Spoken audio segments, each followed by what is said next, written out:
আসন্ন জাতীয় নির্বাচনে খুলনার ৬টি আসনের মধ্যে সবচেয়ে বেশি আলোচনায় খুলনা ১। রাজনৈতিক মাঠ থেকে সোশ্যাল মিডিয়া উত্তাপ ছড়াচ্ছে এই আসনের বিএনপি ও জামায়াতের প্রার্থীর প্রচারণা।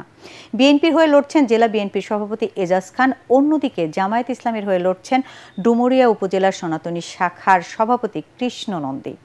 হিন্দু অধ্যুষিত এই এলাকার সনাতনী ভোটার প্রায় ৫০%, যা নির্বাচনে ভোটের জয় পরাজয়ের ফ্যাক্টর হিসেবে কাজ করবে এমনটি মনে করছেন এখানকার মানুষ।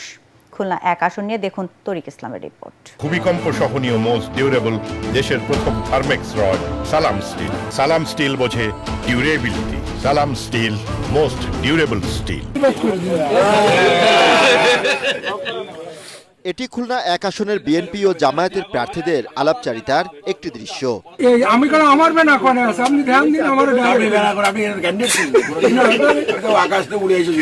যেখানে চিরবৈরিতা ভেঙে দুজন প্রার্থী মেতে উঠেছেন খোশ গল্পে, যা ভাইরাল সামাজিক যোগাযোগ মাধ্যমে।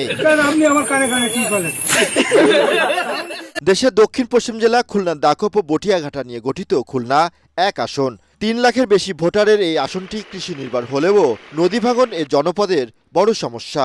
রয়েছে অনুন্নত যোগাযোগ ব্যবস্থা ও স্বাস্থ্য শিক্ষা সমস্যা। চালনার থেকে নিচে এলাকাগুলো আর কি, ওই এলাকাগুলোতে জোয়ারের পানিতে অত্র এলাকা ম্যাক্সিমাম সময় চালনার ওই নিচে এলাকাগুলো প্লাবিত হয়ে থাকে। এখনো অনেক অঞ্চলে রাস্তাঘাটের খুবই করুণ দশা, যেখান থেকে আর কি চলাচলের একেবারেই অনুপযুক্ত পরিবেশ। দলীয় কোনো পদ না, অথচ ট্যাগ লাগায় প্রশাসনের যে বাড়িতে যে হুমকি দামকি দেওয়া, এটা সেটা তাড়ানো ধরা। যে জনপ্রতিনিধি হবে ওনার কাছে আমরা আশা রাখি যে যাতে আমাদের খুলনায় আইনশৃঙ্খলা পরিস্থিতিটা একটু ভালো থাকে। খুলনা জেলার ৬টি আসনের মধ্যে মানুষের আলোচনায় খুলনা ১ আসনের জামায়াতের মনোনীত প্রার্থী ডুমুরিয়া উপজেলা সনাতনী শাখার সভাপতি কৃষ্ণ নন্দীকে ঘিরে। জয়ের ব্যাপারে আশাবাদী বাবু কৃষ্ণ নন্দী চালাচ্ছেন নির্বাচনী প্রচারণা, তুলে ধরছেন এলাকার উন্নয়নে নানান পরিকল্পনার কথা। হিন্দু মুসলমান বড় কথা না, এখানে ভালো সৎ যোগ্য প্রার্থীকে ভোট দেবে মানুষ, যে চাঁদাবাজ না, সন্ত্রাসী করে না, দুর্নীতি করে না, তো সন্ত্রাস মুক্ত, চাঁদাবাজ মুক্ত দাকব বেটাগাছির যে ভোট দেবে তাকেই ভোট দেবে। সেই হিসাবে মানুষ আমাকে গ্রহণ করে নিয়েছে। এদিকে এই আসনে বিএনপির হয়ে নির্বাচন করছেন সাবেক জেলা বিএনপির সভাপতি ও ৫ বারের প্রার্থী আমির এজাজ খান।